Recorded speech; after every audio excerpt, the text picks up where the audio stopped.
आपण पाहताय महाधुरळा।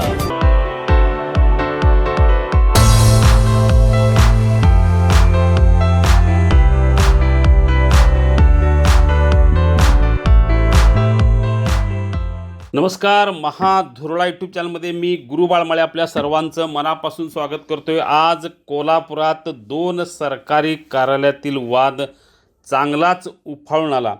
दोन्ही कार्यालयांनी थकबाकीसाठी एकमेकांचे नाकच दाबण्याचा प्रयत्न केला। यामुळे मात्र कोल्हापुरातील पाणी पुरवठा बंद राहण्याची शक्यता आहे। याचा अर्थ कोल्हापूरकरांना याचा मोठा फटका बसणार आहे। हा वाद आहे कोल्हापूर महानगरपालिका आणि सार्वजनिक पाटबंधारे विभागातला आणि निमित्त आहे या दोघांची एकमेकांची देणारी थकबाकी। पंचगंगा नदीतून कोल्हापूर महापालिका रोज जे पाणी उचलते त्याचं बिल पाटबंधारे खात्याला द्यावं लागतं। गेल्या अनेक वर्षापासून या पाण्याचं बिलच महापालिकेनं दिलं नाही अशी तक्रार आहे पाटबंधाऱ्या खात्याची आणि ही रक्कम आहे जवळजवळ 170 कोटी। खरं तर महापालिकेची आजची आर्थिक अवस्था पाहता 1 कोटी देणं सुद्धा शक्य नाही। अशावेळी 170 कोटी रुपयाची मागणी पाटबंधारे खात्याने केली आणि ते न दिल्यामुळं थेट बालिंगा पंपिंग स्टेशन जिथनं पाणी महापालिका उचलते ते पंपिंग स्टेशनच पाटबंधारे खात्यानं सील केलं आणि पाण्याची उचल बंद झाली। नागदेववाडी पंपिंग स्टेशनवर सुद्धा हीच कारवाई करण्यात येणार आहे।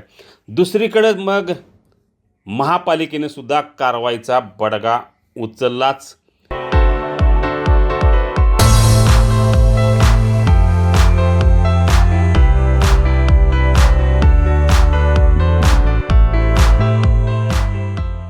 कारण पाटबंधारे खातेसुद्धा महापालिकेचा घरपाळा भरलेला नाही आणि हा घरपाळा आहे तब्बल 7,24,00,000।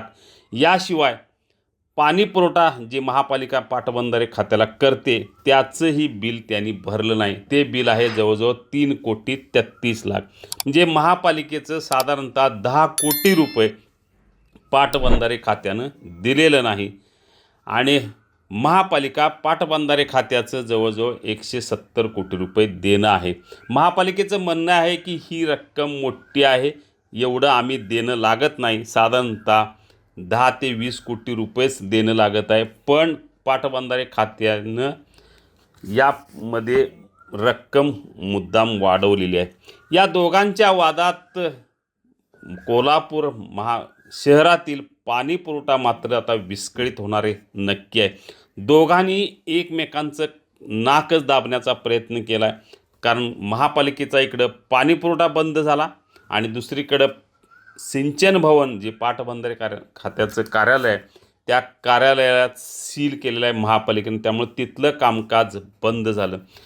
महापालिका आणि पाटबंधारे खात्यातला हा वाद आता चांगलाच धुमसणार हे नक्की आहे। कारण दोघांनी एकमेकांची कार्यालयच बंद केलीत। थोडक्यात महापालिकेचा पाणी पुरवठा बंद करत असताना पाणी उचल बंद झाले आणि दुसरीकडे कार्यालय महापालिकेनं सिंचन भवनचं बंद केलेलं आहे।